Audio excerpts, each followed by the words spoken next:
Coming up on the latest edition of Tiger 411, we'll see if football can continue their winning ways and start conference play off on the right foot when they battled Maine inside Johnny Unitas Stadium. Women's soccer hosted rival James Madison on Friday. We have highlights from the high-scoring affair between the Dukes and the Tigers. Plus, later in the show, we'll be joined by swimming and diving head coach Pat Mead, as well as men's lacrosse head coach Sean Nadalin. Here we go. Another episode of Tiger 411 begins now.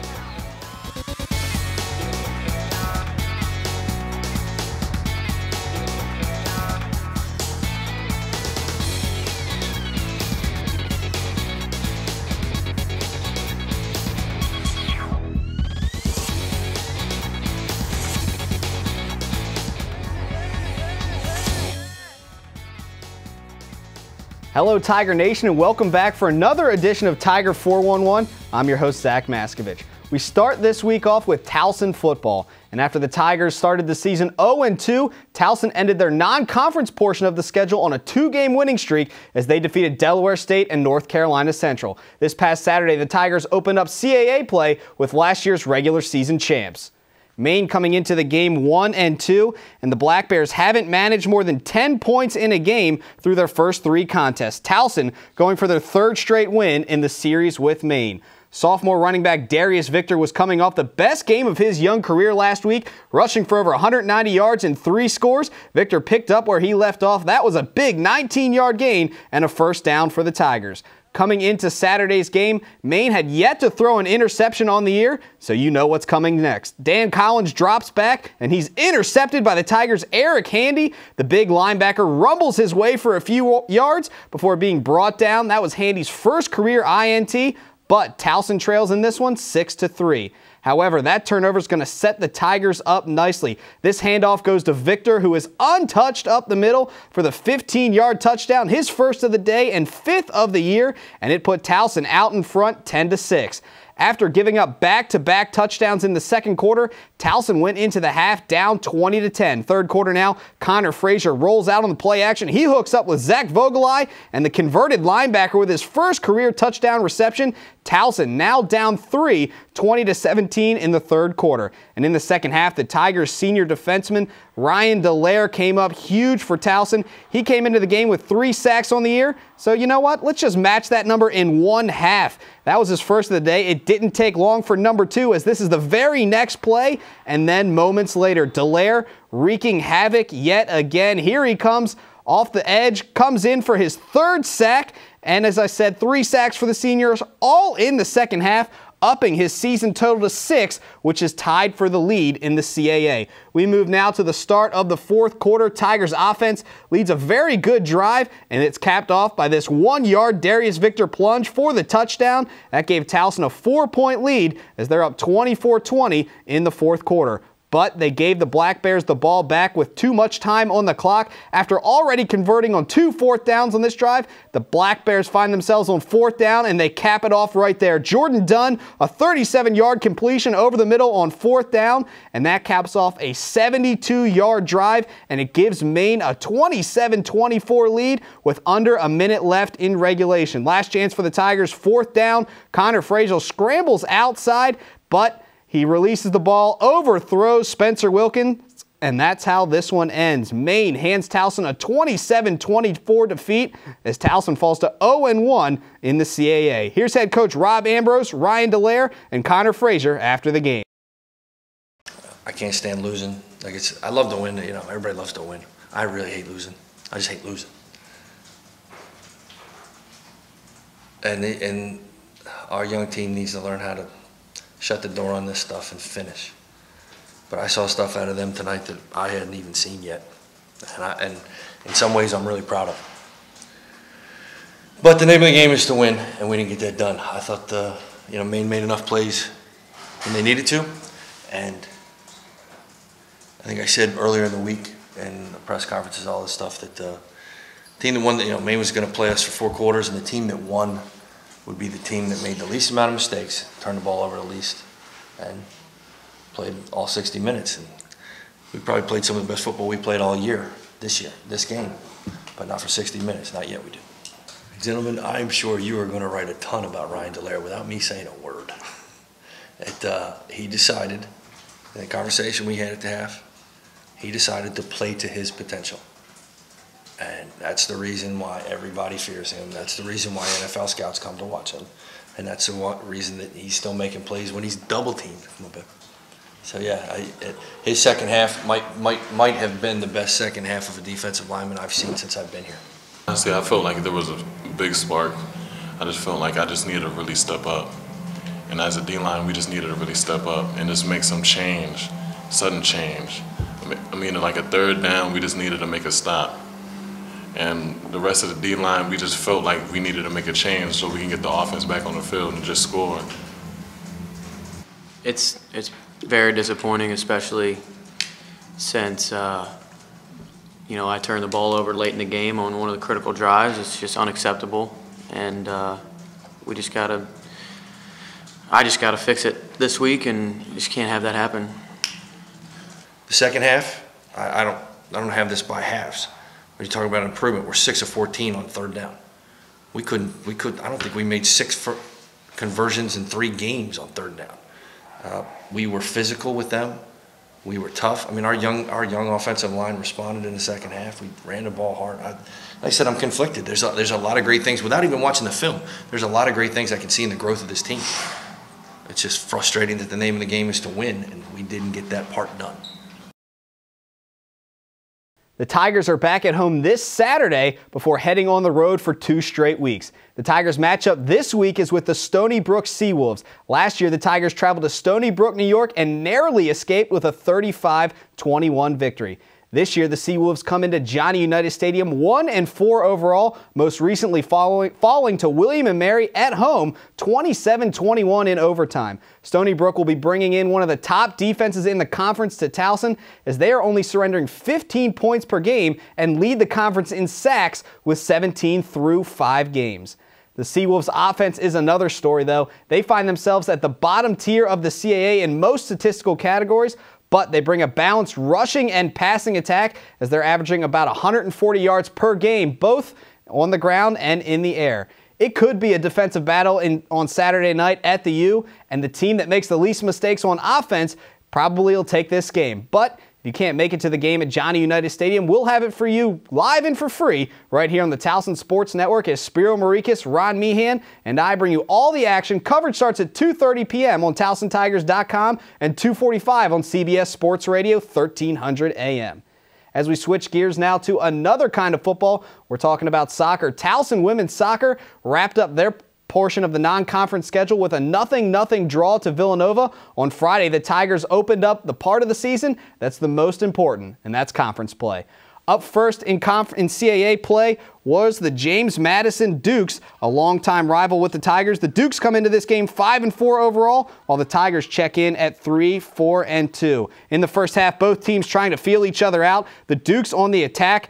Allison Bortle rips a shot, but it's right at keeper Aaron Quinn, who makes an easy save. Moments later, the Tigers on the corner. Caitlin Axenfeld serves it into the box, but the Dukes cleared away with no trouble at all. However, Towson would be trailing at the half 1-0. Second half now, the Tigers' Katie Ponce keeping it away from the Dukes, blasts a left-footed shot in the upper 90, puts the Tigers on the board for Ponce. That was her 3rd goal of the year. She leads the Tigers in scoring. Towson would surrender another goal to the Dukes, but the Tigers get a good opportunity in front of the net. The Dukes scrambling to clear it away. They finally do, but it goes to Kristen Hubbard. She serves it back into the box. Gabby Sirica has a shot. It's blocked. It goes right to Marissa Green, and Green puts it in the back of the net to pull the Tigers within 1 of the Dukes at 3-2. Later, the Dukes looking to add on to their lead. Ashley Herndon with a nice back heel pass. She finds Taylor Sipsis, and Sipsis runs in, hits a good ball. Aaron Quinn just taps it over the crossbar for a great save by the Tiger goalie. But unfortunately, moments later for Towson, they would give up another goal to the Dukes as they fall to James Madison by a score of 4-2 and drop their overall record to 3-5-2 on the year, and they're now 0-1 in the CAA. Towson will now hit the road for back-to-back games, first against Northeastern and then Hofstra, before they return home next Friday to host UNC Wilmington at 3 o'clock p.m.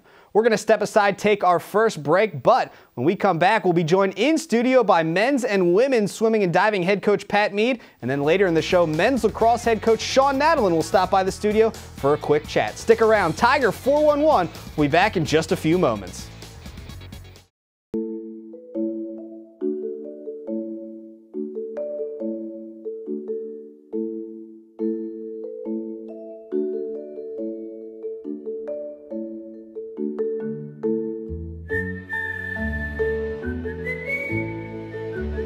Virtual Wallet can help you be that person who's good with money. See what's free to spend, move money with a slide, save with a shake. Feel good about your decisions. Brian Vickers, Aaron's sponsored driver. He doesn't just love racing, he lives it. We got the paper! Woo! His pit crew follows him everywhere. Oddly, so does his boss. Right, sign that. And his passion for racing is rivaled only by his passion for errands. No credit needed. I'll take it. Woo! Congrats. Aaron's makes owning easy through lease ownership, so you can own the life you want. You'll find it on the sidewalks of Little Italy and on the porches in Catonsville. You can see it when friends meet in Mount Vernon. It's pride.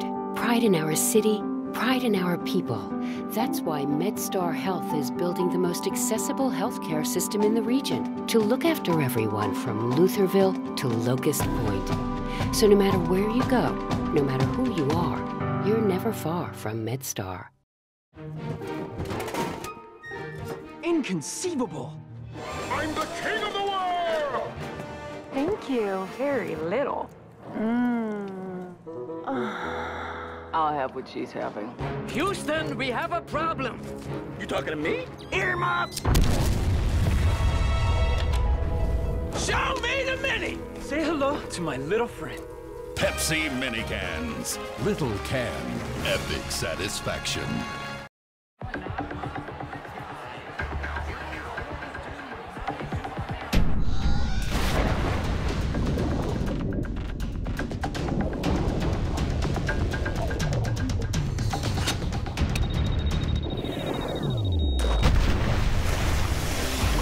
When cold refreshment calls, Coors Light answers.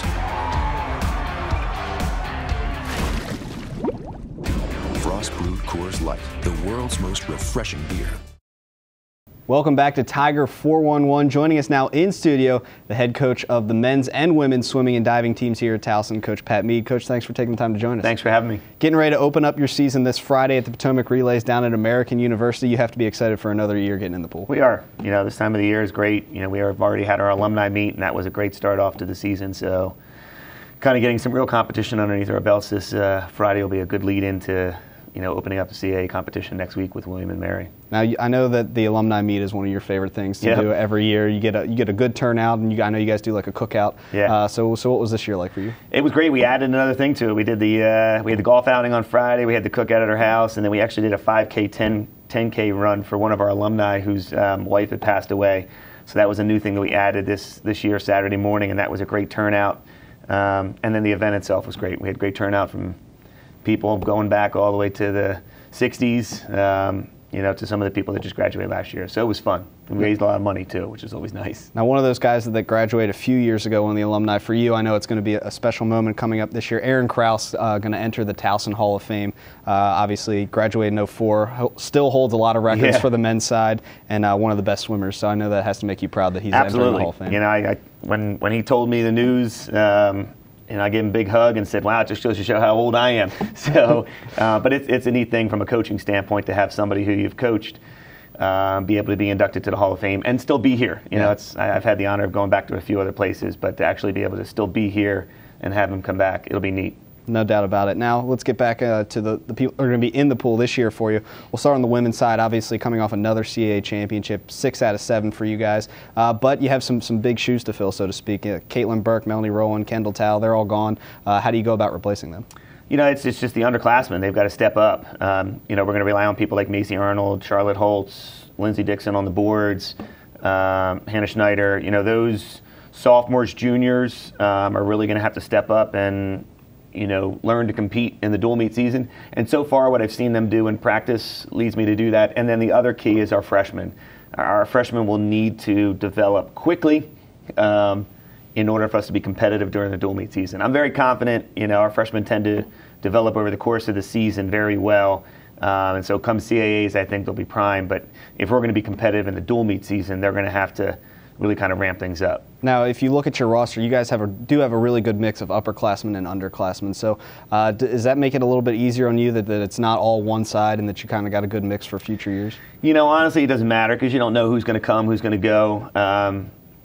The key thing is just to find, in our case, 36 women who want to be there, want to improve, want to get faster. And then as the season goes along, try to narrow those 36 down and find your top 20 that are going to be able to help you win another conference championship. And so there's been years where we've been freshman dominant, and there's been years where we've been all upperclassmen. I think that it depends on the season and depends on who develops over the course of the year. Now, as we switch to the men's side, you're still bringing back a lot of guys on the men's side. Matt Lowe, Matt Collingwood, John Burr, Jeremy Liu had a really good freshman year for you. So what are you expecting from the men's side? I think the men's side will be definitely as strong as we were last year. The one gap that we've got this year is we graduated Alex Cohen last year, who was diver of the year. And definitely helped us in the dual meet season as far as winning the events. I mean, I believe he was undefeated during the course of the year. So that impacted our scores in the dual meets tremendously. We've got a few freshmen that, can swim and dive, so we're going to mix things up there. But that'll be a void. Our swimmers would definitely have to be more competitive to maybe make up for that void on the boards if we're going to win dual meets. But as a whole, we got a good year ahead of us, I think, for the men. Now, how hard is it for somebody that if they have to do swimming and diving in a meet, does that take away from like a fatigue factor? It's a different type of fatigue. Diving is it's physical, but it's also very mental. Yes. And so, being on the boards and saying, okay, hey, this isn't necessarily the greatest thing I'm good at, that can be stressful. And so having some of the divers come in and do some of the practices, they leave the dive workout and they say, holy smokes, that was harder than any swim practice I've ever done. And yet they think they're in great shape because they're swimming so many laps and stuff. So it's a different type of fatigue. Now, Coach, obviously you want both your teams to be very competitive here in the CAA. But what are your expectations this year as we get ready to start another season for you? To improve. I mean, I think that you've got to have a goal every year to try to improve upon the past year. And so, the women won last year. Obviously, we're going to set the standard, try to repeat again and improve in that aspect. And on the guys' side, we finished third. Last year was one of the best years in the history of our men's program in 30-some years, dual meet-wise. And since I've been here, it's probably one of the best years. And so we're looking to improve upon that, too. And so in order for that to happen, people are going to have to stay healthy. We're going to have really good work ethic, be positive. And be willing to kind of take some risk during the course of the year in trying to make themselves and the team better. All right, Coach. Well, we wish you guys nothing but the best, and we'll talk again real soon. Thanks for having me. Don't go anywhere. We still have more Tiger 411 on the other side of this break. So what you got on deck? Skyfall, Lean In, then some Pinterest. You? Twitter, Minecraft, and then some Hunger Games. Boom. Oh, you guys are all set, huh? Oh, yeah. New Amazon Fire Phone. It comes with Amazon Prime. Tons of cool stuff for no extra charge. Really? It comes with Amazon Prime? Yeah, there's so much to watch. I've been on this earth 9 years. I've never seen anything like it. The new Amazon Fire Phone with a full year of Prime included, exclusively on AT&T. Mariner Finance is a consumer finance company, so we offer personal loans. Mariner Finance is a great place to work. It's a great thing for anyone with the entrepreneurial spirit. Everybody in every office has an opportunity to achieve and grow. Be your own leader. Be a leader amongst the fellow coworkers in your office. The training and development that we do at Mariner Finance is one-on-one. Someone who has been there, done it, experienced it. There is no better feeling. Learn with us. Grow with us. Run with us. You'll find it on the sidewalks of Little Italy and on the porches in Catonsville. You can see it when friends meet in Mount Vernon. It's pride. Pride in our city, pride in our people. That's why MedStar Health is building the most accessible healthcare system in the region to look after everyone from Lutherville to Locust Point. So no matter where you go, no matter who you are, you're never far from MedStar.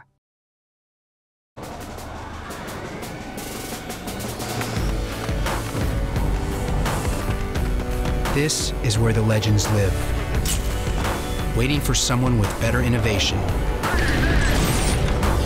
From the brand that reinvented the t-shirt comes the Under Armour Speedform Apollo. This is our rocket ship.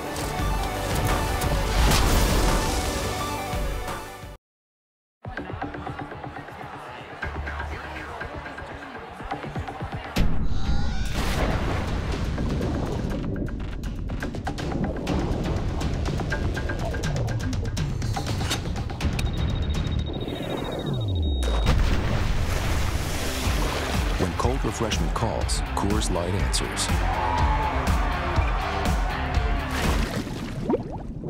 Frost brewed Coors Light, the world's most refreshing beer.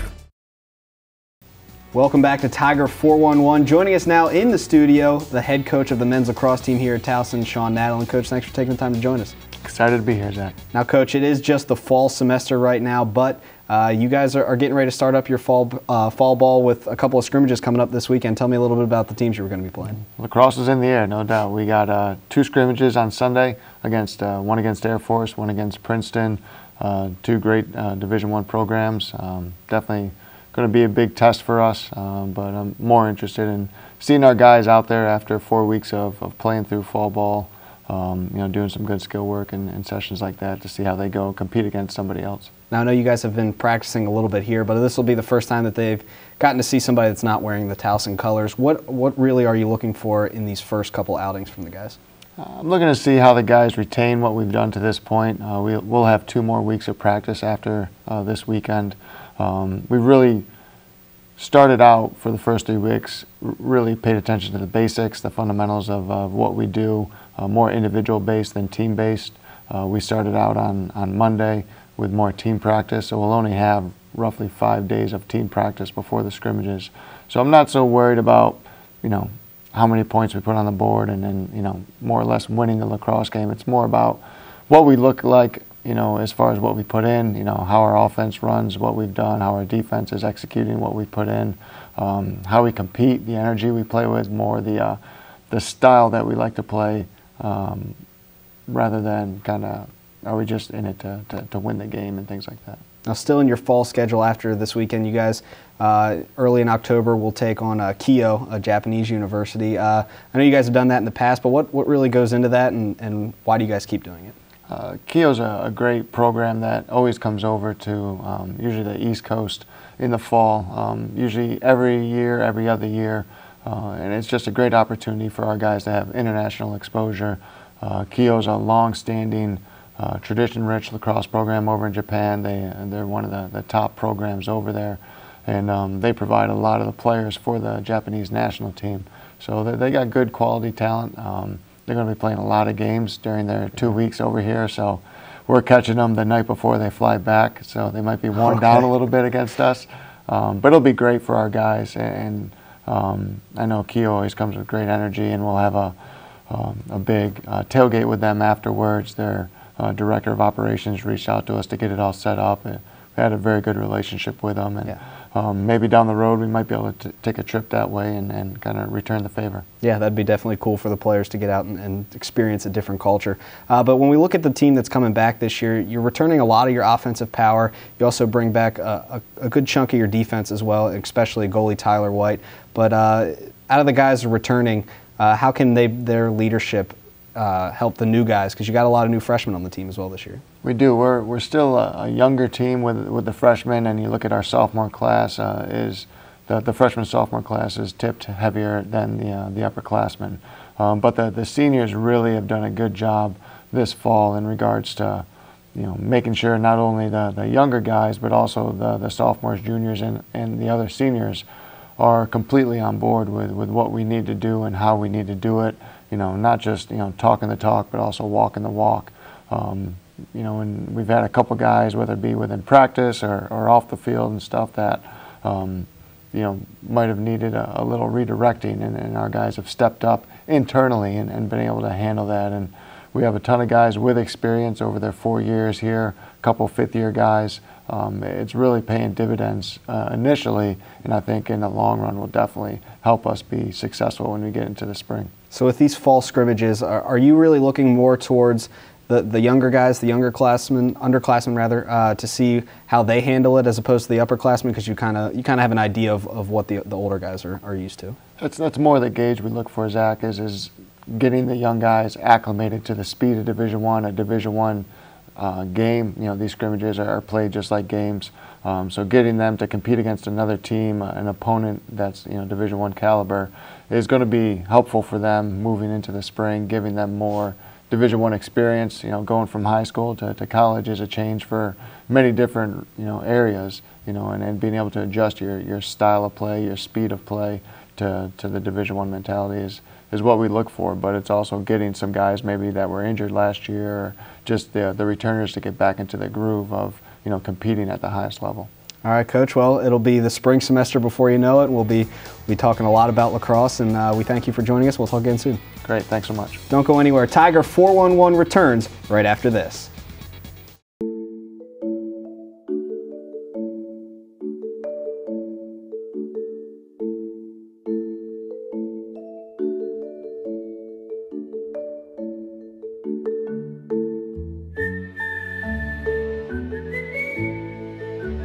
Virtual Wallet can help you be that person who's good with money. See what's free to spend, move money with a slide, save with a shake. Feel good about your decisions. You'll find it on the sidewalks of Little Italy and on the porches in Catonsville. You can see it when friends meet in Mount Vernon. It's pride. Pride in our city, pride in our people. That's why MedStar Health is building the most accessible healthcare system in the region to look after everyone from Lutherville to Locust Point. So no matter where you go, no matter who you are, you're never far from MedStar. Wise Markets Ice Cream Plant is based in Sunbury, Pennsylvania, and locally owned and operated. We've been making our ice cream for nearly 50 years. We create roughly 70 flavors of ice cream right now. We use local ingredients, especially our cream, which is from our milk plant. The cream is what gives our ice cream a rich and creamy texture. Now, together with our customers, we've created a product called Peanut Butter Indulgence, which will be coming out this summer. It's a peanut butter ice cream with sea salt caramel swirl, chocolate-covered pretzel. How can you go wrong with that? Personally, I love our ice cream. If you come to our house at any given time, you'll find at least 5 packets of ice cream in our freezer. Our kids grew up eating Wise quality ice cream, and now we get to treat our grandchildren to it. It's been a pleasure for me to be tasting ice cream for over 40 years for Wise Markets, and I'm loving every minute of it.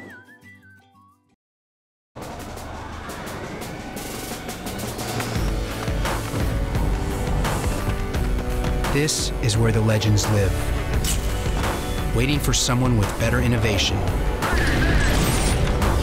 From the brand that reinvented the t-shirt comes the Under Armour Speedform Apollo. This is our rocket ship.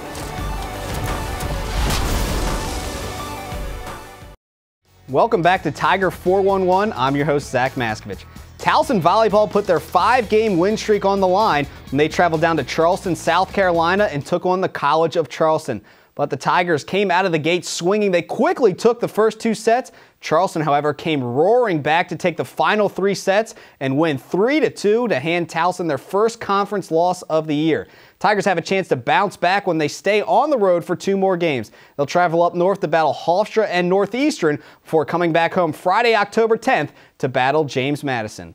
Field hockey was also in action over the weekend, but the Tigers' offense couldn't really get anything going, and they fell to LaSalle 2-0 on Sunday inside Johnny Unitas Stadium. The Tigers can put their non-conference struggles behind them when they hit the road for 2 straight CAA games, first against William & Mary and then James Madison. The Tigers will return home on Sunday, October 12th when they host Delaware at 1:00 p.m.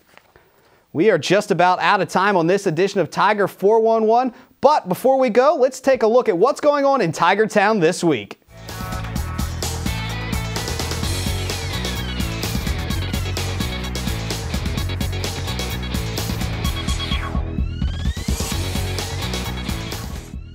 That's going to do it for this edition of Tiger 411. Don't forget, you can follow the Tigers on Twitter at Towson Tigers, and you can always give me a follow at Zach Maskovich.